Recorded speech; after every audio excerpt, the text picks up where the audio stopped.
Graça e paz, Deus abençoe sua vida, sua casa e sua família. Sou o pastor Nil Almeida e quero abençoar você com essa palavra. 2 Coríntios 11:3, que diz: Mas temo que, assim como a serpente enganou Eva com a sua astúcia, assim também sejam de alguma sorte corrompidos vossos sentidos e se apartem da simplicidade que há em Cristo. Glória a Deus. Queridos, eu quero falar sobre os benefícios da simplicidade. Vamos lá. A simplicidade, em um contexto bíblico, ela significa, primeiro, sinceridade, segundo, pureza de intenção, terceiro, integridade, sem duplicidade, ou seja, não se trata de uma ingenuidade, ou seja, simplicidade não tem nada a ver com ingenuidade, ok? Mas se trata de um coração totalmente voltado, aleluia, para aquilo que está focado nas coisas de Deus. Não só isso, essa simplicidade, ela é sem máscaras, mas também sem ostentação. Então, simplicidade cristã aponta para uma vida descomplicada, centrada totalmente na pessoa do Senhor Jesus Cristo, livre da vaidade e principalmente da hipocrisia. Fique atento a essas verdades. Na verdade, a simplicidade é viver de forma autêntica diante de Deus e diante dos homens. E lembrando que simplicidade não tem a ver com questão social, com questão financeira, mas tem a ver com caráter transformado, ok? Então, vamos lá para os benefícios da simplicidade. Primeiro benefício, a simplicidade preserva o coração puro. Mateus 5:8, Jesus diz: Bem-aventurados limpos de coração, porque eles verão a Deus. Irmãos, um coração puro, um coração limpo, um coração simples, ele pertence diretamente ao Senhor. Por quê? Porque ele é puro, mas também é sensível à voz do Senhor. Segundo benefício, a simplicidade, ela fortalece a comunhão. Amados, Atos 2:46, ele diz: E perseverando unânimes todos os dias no templo, e partindo o pão, comiam juntos, com alegria e singeleza de coração.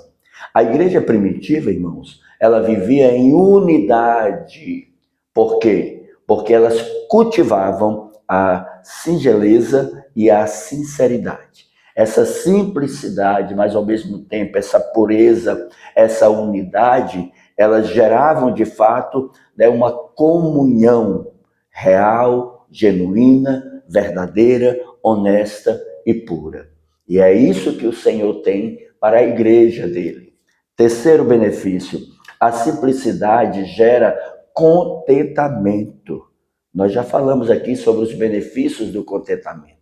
Então, 1 Timóteo 6:6, Paulo diz: Mas grande é o ganho com a piedade e com o contentamento. Outra versão diz: Mas é grande o ganho, a piedade com o contentamento. Então, quando nós entendemos a respeito da simplicidade, nela está inserida também a piedade, o contentamento. E é por isso que o ganho é maior. É por isso que o resultado é maior. Por quê? Porque eu estou entendendo essas verdades, elas descem ao meu coração e eu agora estou aplicando, ou seja, praticando, vivendo isso como um estilo de vida. E isso é poderoso. Quarto benefício da simplicidade. A simplicidade atrai a direção de Deus. Irmãos, Salmos 25, verso 9, o salmista diz: Guiará os mansos retamente e aos mansos ensinará o seu caminho. Deus conduz aqueles que têm um coração humilde, mas também um coração simples. Irmãos, ser conduzido, ter a direção de Deus, não é para todos, mas são para aqueles que verdadeiramente amam o Senhor, temem ao Senhor e anda retamente nos seus caminhos, ou seja, com integridade, com verdade, com honestidade, mas, acima de tudo, querido, com simplicidade. Quinto e último benefício, a simplicidade revela maturidade espiritual. Romanos 12:16, Paulo diz, não ambicioneis coisas altas, mas acomodai-vos às humildes. Amados, a medida de maturidade, que essa é uma medida para todos os crentes, para todos nós sermos maduros, como homens e mulheres de Deus, essa maturidade cristã, ela só se manifesta em meio à humildade, em meio à prática da simplicidade, em meio a uma vida sem ostentação, a uma vida sem hipocrisia, sem falsidade, sem mentira, sem engano, sem egoísmo. E é por isso que a simplicidade é tão poderosa. John Wesley, ele disse, a simplicidade é a marca de um coração totalmente entregue a Deus. A W. Tozer, ele afirmou, Deus se revela mais profundamente aos humildes do que aos orgulhosos. Fique atento, porque o que existe de crentes orgulhosos, soberbos, cheios de presunção, você não tem noção, meu irmão. Então, quais são os males da arrogância? Nós vimos os benefícios da simplicidade e agora nós vamos ver os males da arrogância, de uma pessoa arrogante. Queridos, a arrogância, ela exalta o ego, mas também endurece o coração.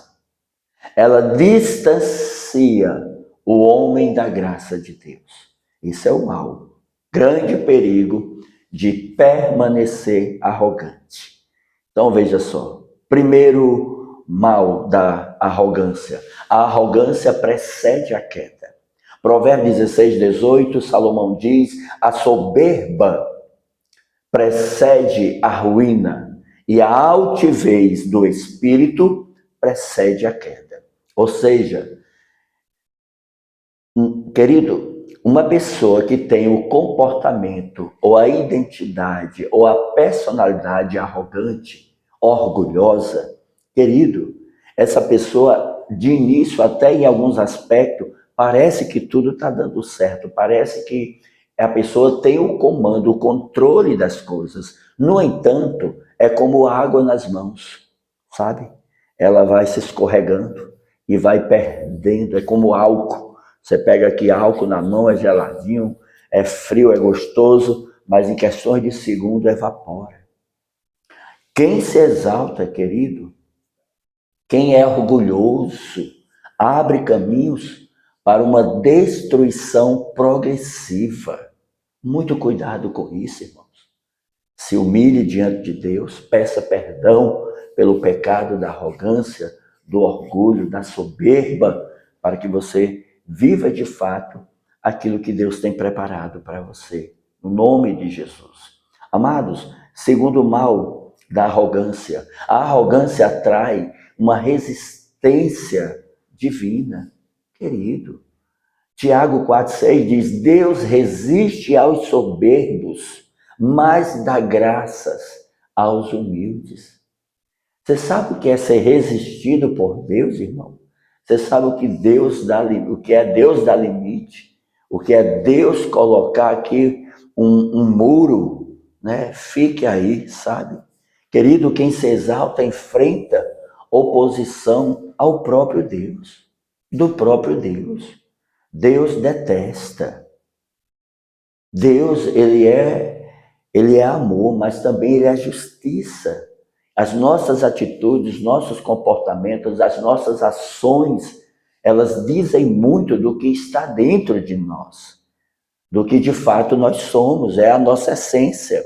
Então, se você identifica algo errado, segundo o caráter de Deus, ore, peça perdão e ajude o Espírito Santo para que te liberte dessas questões.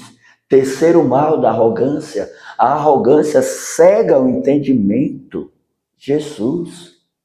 Querido, Provérbios 11:2, Salomão diz, em vindo a soberba, virá também a afronta, mas aos humildes, aleluia, né, está a sabedoria. Outra versão diz, mas com os humildes está a sabedoria. Eu vou ler novamente. E vindo a soberba, virá também a afronta, mas com os humildes está a sabedoria. Amados, o orgulho, a soberba, a arrogância impedem o aprendizado e gera vergonha futura. Irmãos, sabe quando uma pessoa vai de mal a pior? Sabe quando alguém tenta e não chega a lugar nenhum? Sabe quando você caminha tanto tempo e não tem a direção certa e não sabe aonde vai chegar? Esse é o caminho, né, da arrogância. É a cegueira no entendimento. E são muitos são cegos no entendimento. Muitos vivem regras, mas não vivem princípios. Muitos se submetem a padrões humanos, mas não se submetem ao padrão de Deus. E essa é uma triste realidade. Jesus, lá em Mateus 7, ele diz, muitos me dirão naquele dia, Senhor, Senhor, em teu nome profetizei, em teu nome expulsei demônios, em teu nome eu fiz maravilhas, e eu vos direi abertamente, apartai-vos de mim, vós que praticais a iniquidade. Só que antes ele diz, eu não vos conheço. Eu não vos conheço, apartai-vos de mim, vós que praticais a iniquidade. E há um princípio aí, há uma verdade revelada. Porque quando ele diz, eu não vos conheço, ele está dizendo, você não teve intimidade comigo. Você não me buscou de todo o teu coração, de toda a tua força, de toda a tua alma e de todo o teu entendimento. Você não me amou com essa profundidade. Então a maioria, querido, a grande maioria, e essa é uma triste realidade, são de fatos religiosos. Crentes feitos em igrejas e não pelo Espírito Santo. Usa até o nome do Espírito Santo, mas não é o Espírito Santo agindo, né? São homens gerando homens, sem a essência do Espírito de Deus. E isso é perigoso. Quarto mal, a arrogância produz divisão.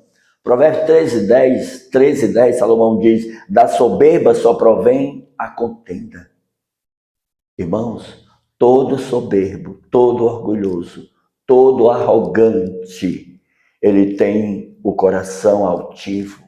Aonde eles estão geram conflitos, quebra relacionamentos, quebra a confiança, gera um mal tão grande. Todos esses, todos os arrogantes, todos os soberbos, todos os orgulhosos, eles sempre têm razão, eles sempre estão certos. Não permanecem em lugar nenhum, porque não tem igreja boa para eles, não tem pastores bons, não tem irmãos bons, a igreja não presta, a igreja ela é cheia de dificuldades, você só vê o que é ruim.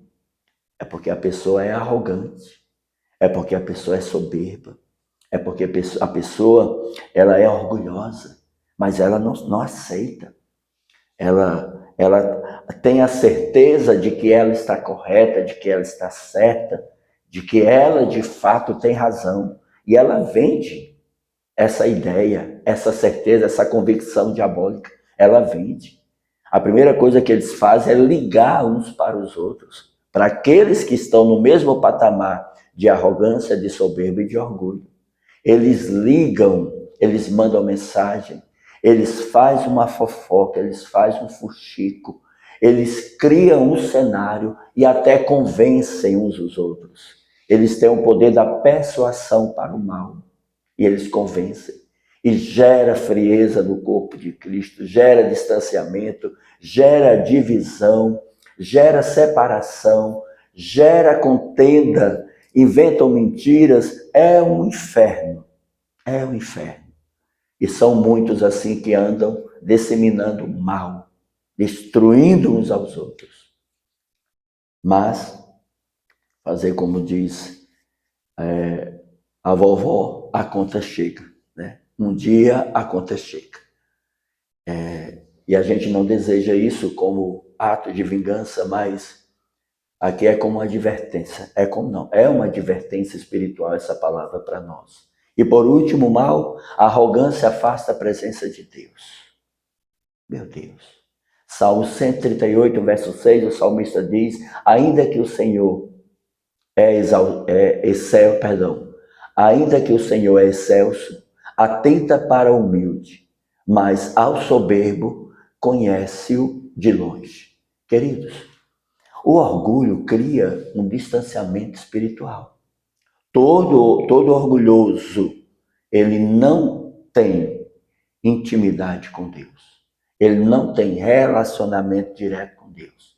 Eles até oram, eles até jejuam, eles até consagram, eles até fazem campanha, porque é o que eles mais gostam é de campanha, porque isso estimula, né?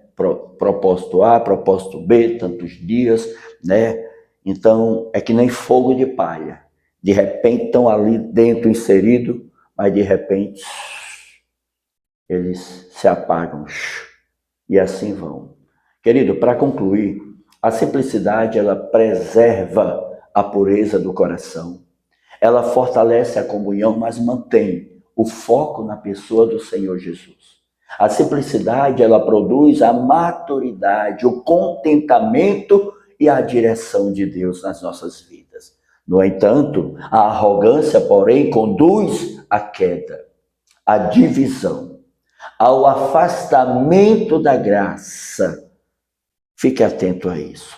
Quando nós escolhemos a simplicidade do Evangelho aplicada à nossa vida, como estilo de vida, nós vamos viver livres da ostentação, do orgulho, da soberba, da arrogância e experimentaremos, querido, em profundidade, uma comunhão genuína com Deus e com o próximo.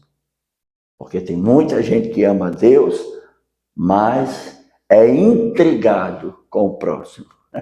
E aí a conta não bate. Não bate. Quem lembra do Noves Fora?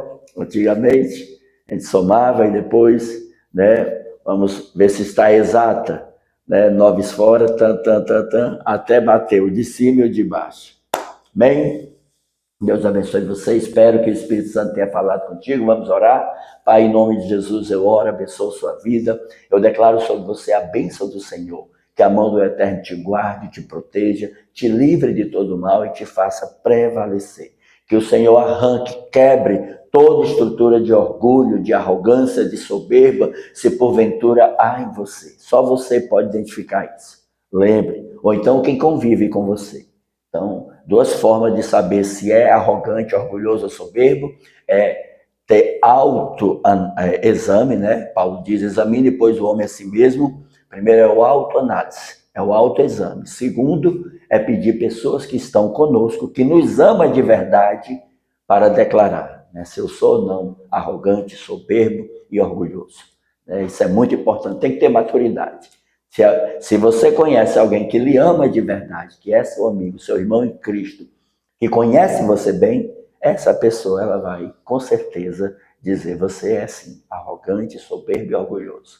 Então não tenha raiva, alegre-se por isso e ore ao Senhor para tratar o seu coração.